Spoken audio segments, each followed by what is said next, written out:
모자와 마스크로 얼굴을 가린 남성이 소송차에 올라탑니다. 대전에서 전 여자친구를 흉기로 살해한 20대 남성이 법원의 구속영장 실질 심사를 받기 위해 모습을 드러냈습니다. 범행 언제부터 계획하셨어요? 법원은 도주 우려가 있다며 남성에게 구속영장을 발부했습니다. 경찰 조사에서 남성은 피해 여성이 숨졌는지 확인하기 위해 장례식장을 찾아갔다고 말했습니다. 범행 동기에 대해서는 금전 문제로 갈등을 빚었는데 날 무시해 범행을 결심했다고 털어놨습니다. 남성이 3개월 전쯤 허락 없이 피해 여성의 명의로 오토바이를 빌린 게 화근이 됐습니다.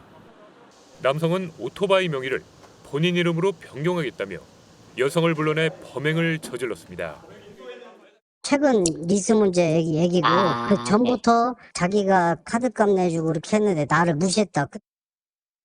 경찰은 남성의 정확한 범행 경위를 조사하는 한편 신상 공개 여부도 곧 결정할 계획입니다.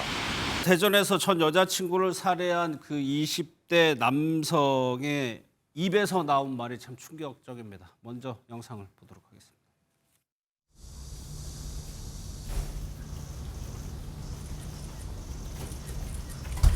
혐의 인정하십니까? 범행 계획하신 겁니까?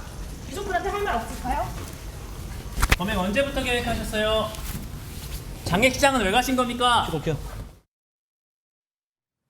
구속이 됐다고 합니다. 영장 심사를 받았는데요.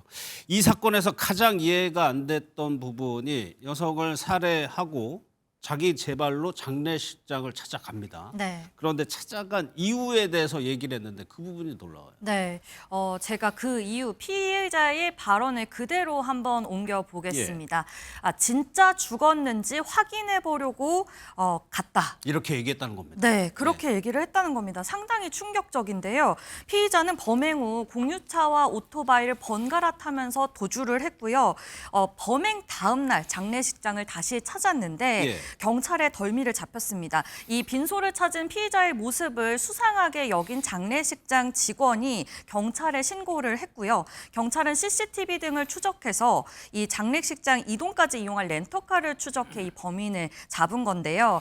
그런데 정말 소름이 돋는 건 피해자의 사망을 맞는지 확인하기 위해서 대전 지역의 장례식장을 몇 군데 더 돌았다는 겁니다. 계속 돌아다녔다는 거예요. 그런데 이 범행을 조사해 보니까 이 준비 기간이 무려 석 달에서 넉 달이었다면서요. 그렇습니다. 우발적으로 나의 사랑을 받아주지 않는다라고 해서 이렇게 감정적으로 저지른 범죄가 아니라 실질적으로 이 사람을 살해를 해야 되겠다라는 고의를 가지고 치밀하게 준비를 해왔다라는 정황이 지금 밝혀지고 있는 상황입니다.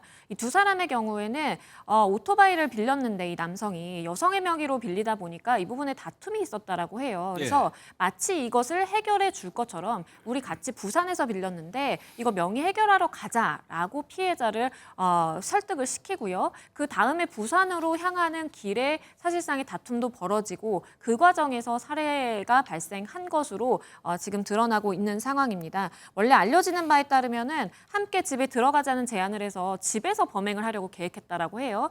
그런데 흉기를 피해자가 발견하고 이제 소리를 지르는 상황이 펼쳐지다 보니까 그렇게 외부의 공간에서 길거리에서 범행을 저지르게 됐다라고 지금 전해지는 상황입니다. 근데 이 사람이 두 개를 준비했다고 하는데 흉기하고 농약 이거 뭐 어떤 정도였을까요?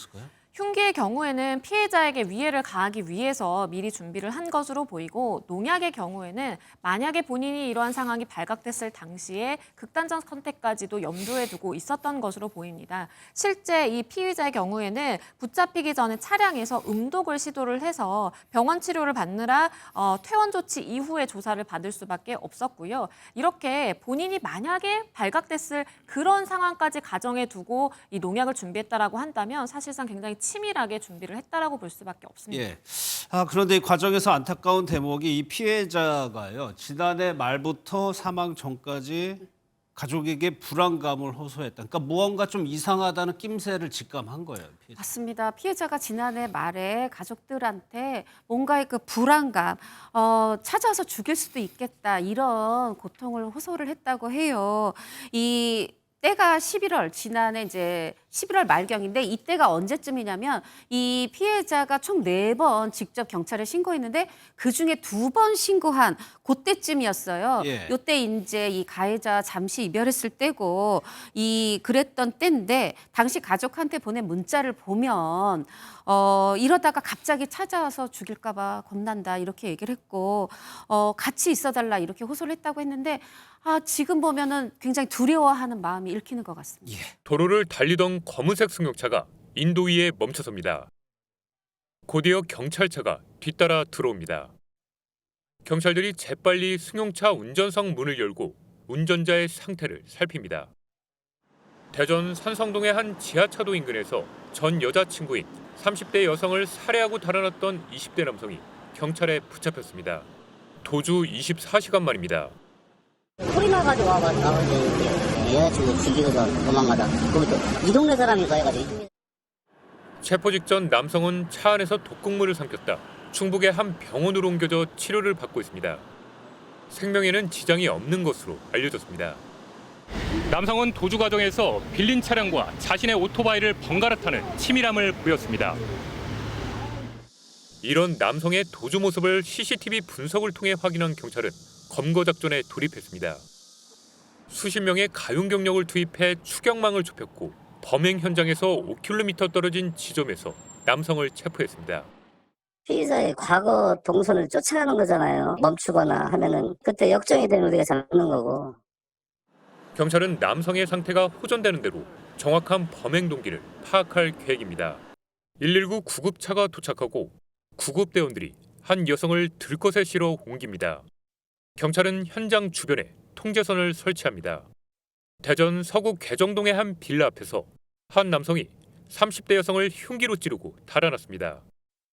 숙제를 하고 있었고 그다음에 경찰들 그 안에 들어가서 왔다 갔다 하고 폴리스나 치고 그러면서 칼 하나 들고. 이곳에서 습격을 당한 여성은 심정지 상태로 인근 병원으로 옮겨졌지만 끝내 숨졌습니다. 경찰은 20대 남성을 용의자로 특정하고 추적에 나섰습니다. 이들은 연인 사이로 교제기간 경찰에 남성과 관련해 4차례나 신고가 접수된 것으로 확인됐습니다. 지난해 11월 술을 마시다 난동을 부렸고 여성의 오토바이를 주지 않으면서 주거 침입으로도 신고됐습니다. 지난달에는 다른 사람과의 시비로 현장을 벗어나려던 여성을 협박하고 출동한 경찰관을 폭행하기도 했습니다. 하지만 여성은 당시 경찰이 권유한 스마트워치를 거부하고 남성의 처벌도 원치 않았습니다. 전화를 안 받고 출석을 안 해서 진행을 못하고 있는 상황이야. 경찰은 인근 CCTV 영상을 토대로 남성을 쫓는 한편 구체적인 범행을 파악하기 위해 목격자를 상대로 조사할 계획입니다.